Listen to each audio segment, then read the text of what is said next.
Elhamdulillahi wahde, wassalatu wassalamu ala men la nabiyya ba'de, wa ala ahlihi wa sahbihi ajma'in, wa ala tabi'ina wa man tabi'ahum bi ihsanin ila yawmiddin. Thumma amma ba'd. Motër dhe vëllezëra të nderuar, ja prap me lejen dhe me ndihmën e Allahut, po takohemi në takimet tona të radhës, duke folë për vlerat edhe mirësitë e namazit.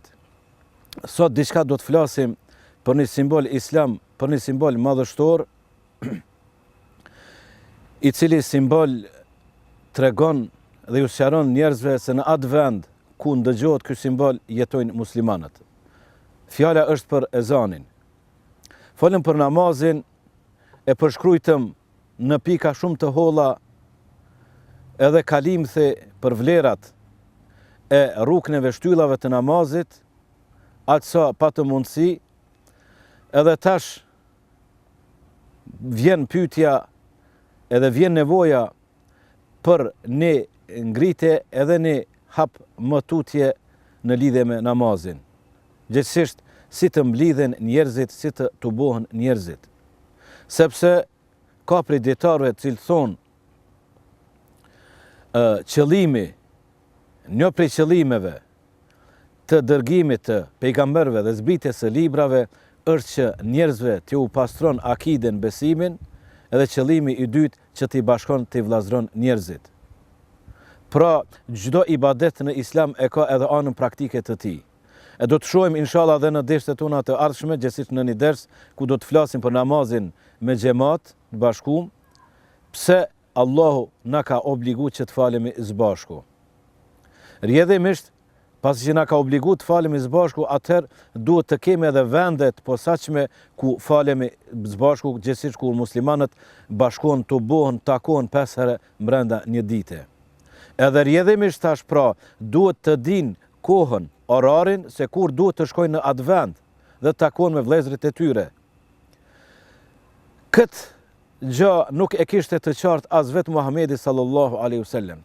Sipas disa transmetimeve, pas hijretit, pas ardhes së tij në Medinë, 2 javë, gjithsesi 14 ditë, ku ka ardhur vakti i namazit, aty edhe e ka fal pejgamberi alayhi salatu wasalam namazin.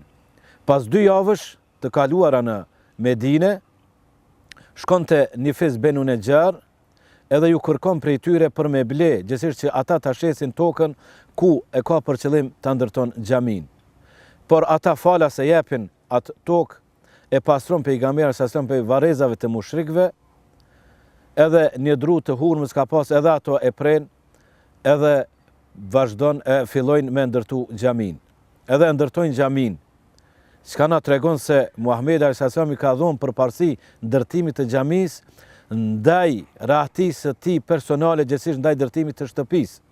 Se nuk ka pas rrem mbi kokë Muhamedi alayhis salam në ato ditë, por ka bo diçka që është akoma ma e rëndësishme, ma e vlefshme edhe ma e nevojshme për muslimanët, e ajo është ndërtimi i xhamisë. Edhe vetë ka marrë pjesë aktivisht në ndërtimin e xhamisë. Edhe kur ka përfunduar tash xhamia, kanë filluar me u falë mirë, po si të thirren njerëzit. Si me pas me dije njerëzit se kur duhet të shkojnë në xhami. Edhe dikush ka propozu borin, me fry në bori, por pejgamberi sallallahu se ka pëlqy këto, sepse kjo ka qenë metoda e Beni Israilve, gjithsesi e qifutëve. Dikush tjetër ka propozu kambanën. As këto se ka pëlqy Muhamedi alayhi salatu wassalam, duke aludu se kjo është mënyra e thirrjes në faltoret e tyre e krishterëve. Po dikush tjetër, grupi i tretë, ka propozu një zjarr të madhe të digjet kur vjen koha e namazit që njerëzit ta dinë edhe të vinë në xhami. As këto se ka pëlqy Muhamedi alayhi salatu wassalam. Para se me ardhë deri te ezani, si është ligjësu ezani, vetëm pak të mendojmë për këto 3 propozime, edhe aty shifet mëshira e Allah subhanu wa ta'ala, edhe shifet se Islami është i thjesht edhe është i lehtë, nuk paraqet vështërsi për muslimanët. Paramendoni, po tek ishte pranu Muhamedi alayhi salatu wasalam atë propozim për zjarr. Merë me mend, fillimisht në ato vende atje, 5 herë në ditë, në ato vende ku nuk ka pyje e male, ku nuk ka dru, çfarë vështërsie kishte me paraqit për me djeg zjarr të madhe, se duhet flakë e madhe që të shihet larg, çfarë druni edhe gjithsesi çfarë angazhimi ishte dashur për me kall atë zjarr 5 herë brenda ditës. Njerë vështërsi për me gjetë dru, po pastaj edhe me e djeg, po pastaj me kujdes që ai zjarr mos shkakton dame në rrethin, e kështu me radhë, edhe po e shohim se çfarë vështërsie. Po edhe kombana pa kur far dyshimi paraqet vështërsia dhe angazhim, gjithashtu edhe boria, edhe pa kur far kuptimi, vetëm një zë, një tingull, pa kur far kuptimi.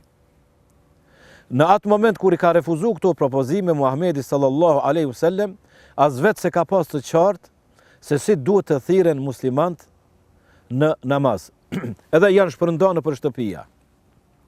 Mu në atë natë, një prej sahabeve, Abdullah ibn Zejdi radiallahu an, thot, kur ash me fjet në gjumë pash një andër, unë isha ullur edhe rreth meje u silte një njeri me kamban. Dhe i thash sa kamban e mirë, apo mashet. Ai më pyeti, çka ki nevoj, për çka të nevojtet kjo kamban? I thash për me i thirë njerëzit në namaz. Ai më tha, krejt kjo bisedë pra në andër. Ai më tha, atë tregoj, atë mësoj diçka akoma ma mirë se kjo kamban. Çka është ajo akoma ma mirë? Më tha, kur të hyn koha namazit, gjithsesi kur doni për me fal namaz, atëherë thuni, Allahu Ekber, Allahu Ekber, Allahu Ekber, Allahu Ekber, eshhedu en la ilahe illa Allah, eshhedu en la ilahe illa Allah, eshhedu enne Muhammeden Rasulullah, eshhedu enne Muhammeden Rasulullah, hayya ale salah, hayya ale salah, hayya ale felah, hayya ale felah, Allahu Ekber, Allahu Ekber, la ilahe illa Allah. Pra gjithsejt 15 fjalë. Po tha pastaj, kur doni me fal farzin, atëherë thoni, Allahu Ekber, eshhedu en la ilahe illa Allah, eshhedu enne Muhammeden Rasulullah, hayya ale salah, hayya ale felah, kad qametis salatu, kad qametis salah, Allahu Ekber, la ilahe illa Allah. Pra edhe kametin jamsoj. Edhe Abdullahi me padurim e priste mëngjezin pastaj, dhe me padurim shkoj në xhami me fal namazin e sabahut, edhe gjithashtu me padurim e priste momentin me u taku me Resulullahin alayhi salatu wassalam për me i tregu këtë ëndër. A dini vëllezër dhe motra pse e kishte kuptohet qëllimi primar ishte për me informu për ëndër, por edhe diçka shumë ma tepër kishte dëshirë Abdullahi. Mendonte se kur t'ja tregoj këtë ëndër Muhamedit sallallahu alaihi wasallam, ai më thotë thirrë pra ezanin.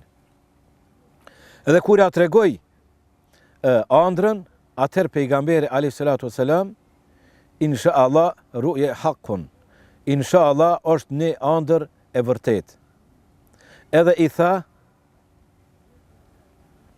tregoj Bilalit këtë ëndër çka i ki pa, ato fjalë mësoja Bilalit. Sepse innehu enda sauten, sepse ka zërin ma depërtushëm, zërin ma të mire ka. Në një lloj dëshprimi e përjetoj këto Abdullahi. Mirë po, neve na mësoj diçka shumë madhështore Muhamedi alayhi salatu wassalam, se nuk ban kush don, kur don me thirr ezanin.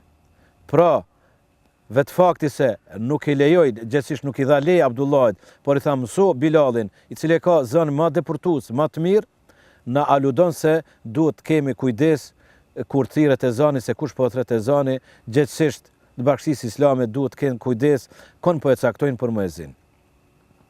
Edhe kështu u thirr ezani, edhe kur përfundoi ezani me vrap erdh edhe Umeri radiallahu an, i cili tha, vallahin, edhe unë e kom pa ëndër me këto fjalë, ezanin. Edhe atëherë tha elhamdulillah Muhamedi alayhi salam me buzëqeshje edhe me plot hare na vërtetoi se u ligjësu,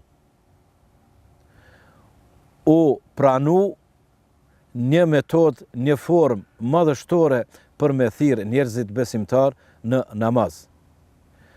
Sepse këto fjalë janë madhështore. Për këtë shkak thot Muhamedi alayhi salatu wasalam, të cilin hadith e transmeton Muslimi në Sahihun e tij, nga Umer radiallahu an, thot Umer radiallahu an, se ka thonë Muhamedi sallallahu alaihi wasallam,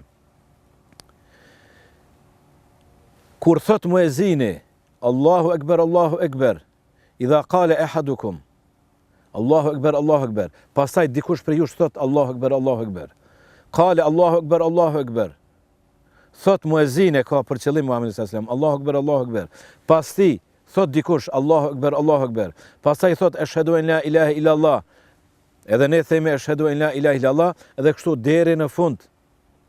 Min qalbihi, prej zemrës, pra me plot besim, plot sinqeritet, plot bindje, dekhala al janna, do të hynë në xhennet.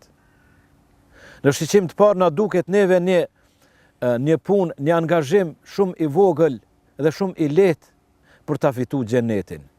Mirë po, gjithmonë kemi thonë edhe në dersët tona të kaluara, do të themi edhe në të ardhmen, duhet kemi kujdes kur ka shpërblime të mëdha, duhet kemi kujdes se mos vallë në hadithe, mos po përmendet ndonjë kusht. Njerëzit habitin edhe kalimthe e kalojnë këtë kusht, min qalbihi, prej zemrës. Çka do thot? Edhe me bindje, edhe me besim.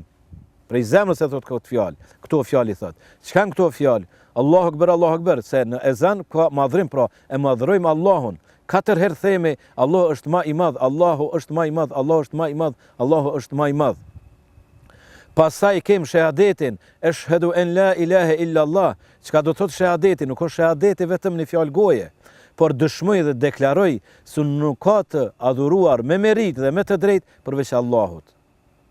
Pastaj e themi pjesën e dytë të shahadetit, ashhadu anna Muhammeden Rasulullah, dëshmoj dhe deklaroj se Muhamedi sallallahu alaihi wasallam është rob dhe i dërguar i Allahut. Çka do thot ose një tjetër përkthim me thon, ashhadu an la ilaha illa Allah, dëshmoj dhe deklaroj se nuk ka të adhuruar me merit përveç Allahut. Muhammedun Rasulullah, dëshmoj dhe deklaroj se nuk meriton askush pasim përveç Muhamedit alayhi salatu wasalam. Pra pjesa e parë, nuk meriton askush adhurim përveç Allahut, dhe pjesa e dytë, nuk meriton askush pasim përveç Muhamedit sallallahu alaihi wasallam. Edhe pastaj ka thirrje në vepra të mira, çka do thotë se imani, besimi nuk do thotë vetëm në fjalë goje, por imani është besim me zemër, shqiptim me gojë edhe veprim me gjymtyr. E një prej veprave më madhështore të trupit pa kurrë dyshim është namazi, i cili kena thonë namazi është shtylla e dytë e Islamit, gjëja e dytë më e vlefshme më herë pas 2 shahadeteve. Pra thret në namaz, hayya ala salah, eja në namaz, hayya ala falah, eja në shpëtim, eja në sukses. Edhe prapë përfundon me madhështinë e Allahut, Allahu ekber, edhe krejtësisht në fund la ilaha illallah me fjalën e tauhidit, me njohshmëri, nuk ka të adhuruar me merit përveç Allahut azza wa jall. Edhe kështu vazhduan besimtarët muslimanë ta thrasin njëri tjetrin në namaz, në takim, në tubim 5 herë brenda ditës në një vend të caktuar, pra në xhami. Ka shumë hadithe të cilët e tregojnë edhe vlerën e atij i cili thret ezanin. Një prej haditheve thot Muhamedi alayhi salatu wasalam, kush men adhana 12 seneten, kush thret ezanin 12 vite, dekhala al janna, do të hyjë në xhennet. Pra për hir të Allahut, me përkushtim, me sinqeritet, e thret ezanin, muezin është 12 vite me radh, ai do të hyjë në xhennet. Edhe bilen një tjetër hadith, thot pejgamberi alayhi salatu wasalam, muezinët ditën e gjykimit do të jenë me qafë më të gjatë në xhennet, sepse e zgjasin zërin edhe i thrasin njerëzit në shahadet, në madhri të Allahut, i thrasin njerëzit në vepra të mira, edhe i thrasin njerëzit në shpëtim. Për këtë shkak e kanë këtë vlerë edhe këtë shpërblim kaq madhështor edhe kaq të madh. Vëllezër të dashur, ezani tham është një simbol, gjithsesi një thirrje për namaz. Pra, ta kemi parasysh se akoma s'kena hyrë në namaz, veç po fillojnë me ardhë shpërblimet, po fillojnë me i vjel të mirat, begatit edhe sevapet pa numërta. Kena pasën dersët kaluara për vlerën e abdesit, pra vetëm në moment kur do njeriu me fal namaz edhe merr abdes, fillon me fitu sevape. Po në momenti kur të ndëgjon ezanin, edhe nëse e përcjell çka thot muezini pas ti i përsërit fjalët e tij, çfarë shpërblimesh do të ketë? Do t'i shohim në hadithe në vazhdim.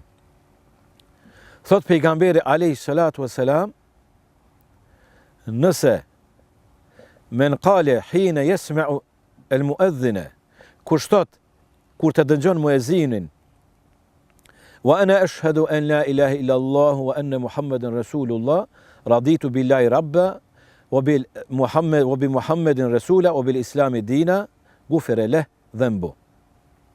Pra, muslimi transmeton këtë hadith. Çka do thot ky hadith?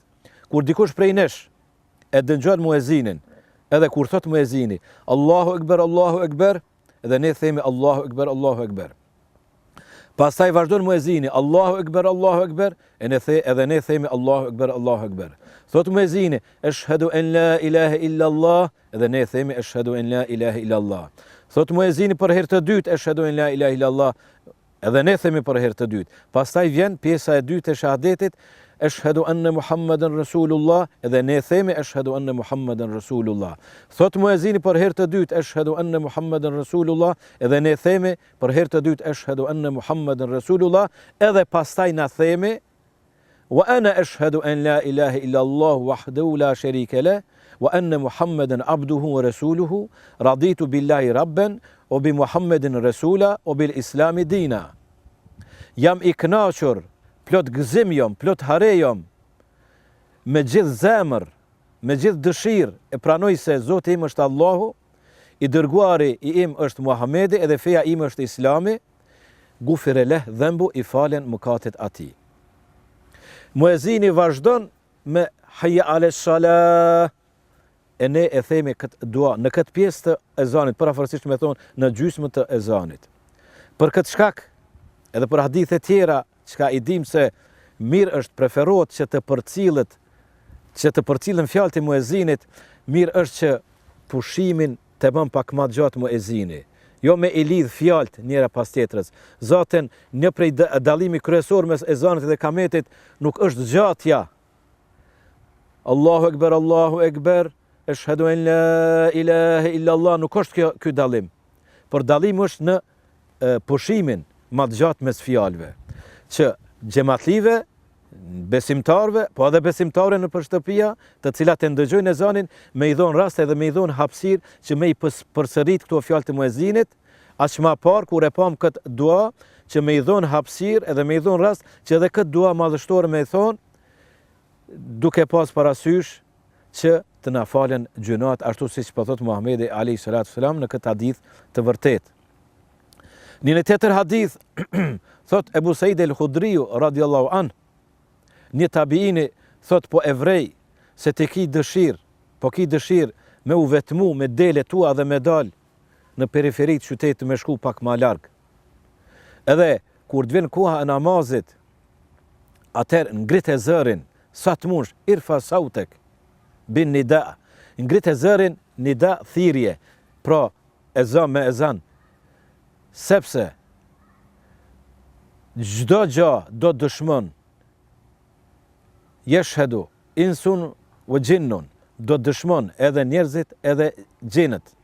Në një tjetër transmetim, çka është e ngurt edhe e lakt, pra çdo dru, çdo gur, çdo gjë, çdo gjallës, çdo shpes, çdo kafsh, çka e ndëgjon ezanin e njeriut, i cili e thret ezanin, do të dëshmon ditën e gjykimit para Allahut azza wa xal. Ky njeri o Allah, i ka thonë ato fjalë madhështore, ky njeri o Allah e ka knu ezanin para se me fal namazin.